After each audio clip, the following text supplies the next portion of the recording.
I love watching series. There's nothing better than a rainy Sunday. You went out the night before, you're exhausted, and all you want to do is lie down on your sofa and binge watch a series, right?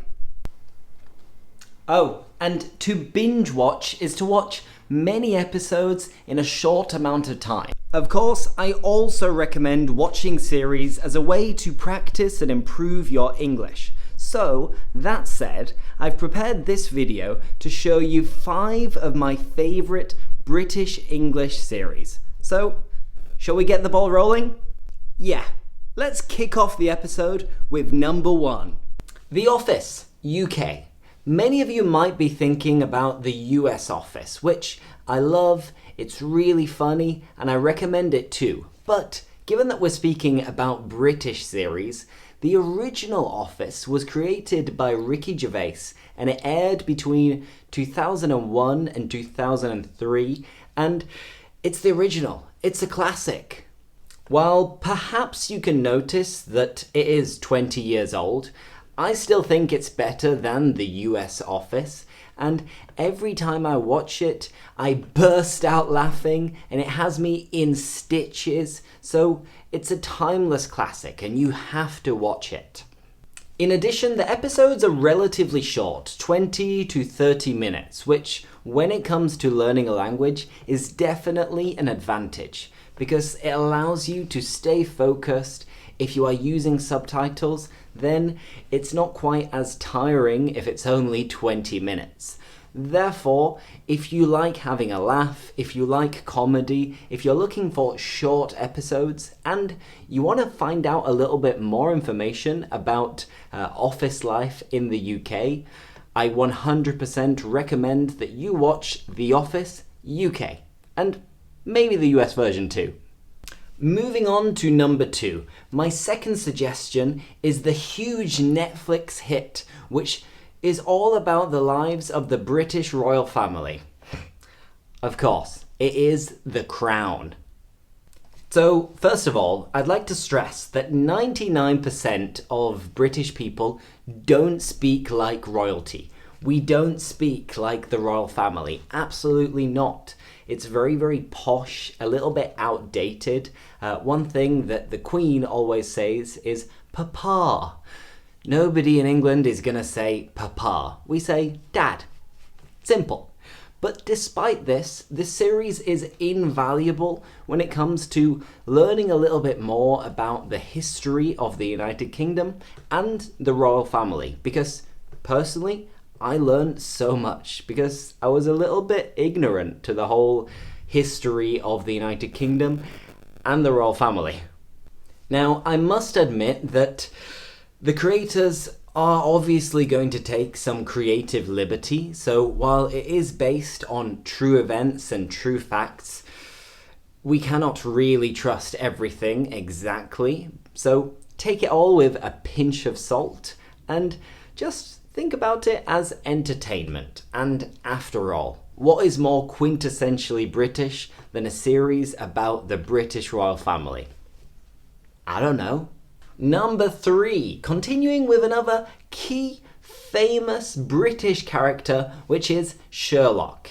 And this is a fascinating series which is based on Sir Arthur Conan Doyle's infamous duo, Detective Sherlock Holmes and his trusty sidekick, Dr. John Watson.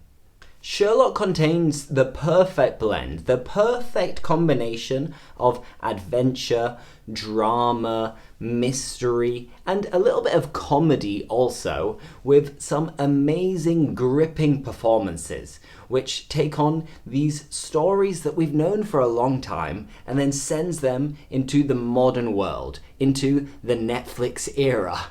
This is actually the show that launched Benedict Cumberbatch into international stardom, and in my opinion, it continues to be one of the best series of all time. Watch out though, be aware though, because each episode is rather long, and instead of being like a series with episodes of 30 minutes or maybe 40 minutes or maybe 60 minutes, each one is more like a film than an episode of a series, with the average episode time being close to an hour and a half. So if that floats your boat, if that is your cup of tea, then go ahead. Now let's move on to two amazing series which contain very clear regional accents. So it's not the Queen's English like we've seen in The Crown and perhaps Sherlock too. Number 4, it is Peaky Blinders. And this is a fantastic series which went a little bit viral a few years ago, and it is based in Birmingham in a very, very industrial working class neighborhood, and it takes inspiration from a real story and a real notorious gang which was active during the 1890s, more or less. Using this backdrop, the show serves up an absolutely enthralling, exciting, and sometimes a little bit difficult to watch series, which, when it comes to gang crimes and illegal events, I think it could only be second to perhaps The Sopranos. So, it's good. As I said, unlike my previous two recommendations, this TV series transports you into the real England, the real industrial revolution of the time with working class people, regional cities, and it's what people don't usually see when they see a postcard of London. But this is England. Oh, and if you manage to understand perfectly the Brummie accent, the accent from Birmingham, then give yourselves a pat on the back, and you can officially say that your listening ability is C2, maybe C3 if it exists. Number 5, last but not least, this is actually a series which is much closer to home, and one which I binge-watched last weekend, and it's called Happy Valley. Happy Valley is a police detective drama which is set in the current day, so it's modern, unlike Peaky Blinders, The Crown, and the other one, Sherlock. So it is the most current, and it's actually set in West Yorkshire, which is where I'm from, and they recorded the whole series just 15-20 minutes away from my hometown. Let me tell you a little bit more about the story, about the plot. And this series explores main character Catherine Kaywood, a normal run-of-the-mill middle-aged woman, and how she manages to do her police work extraordinarily well, whilst many things are happening, having a very turbulent life with an ex-alcoholic sister who lives with her. She's recently got divorced and she has to raise 2 children. She's got a lot on her plate. It's a lot to ask. As I said, I binge watched it last weekend, and every episode ends with a cliffhanger. Something with suspense that you really, really want to continue watching the next episode. So it was gripping and quite addictive. So Happy Valley, check it out. Well, there we have it. 5 of my favourite British English series.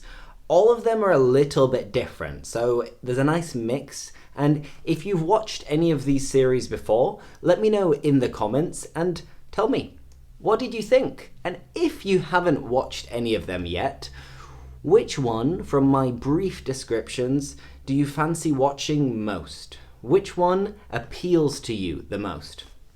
Let me know in the comments. You may also be wondering, Lewis, where can I watch these series?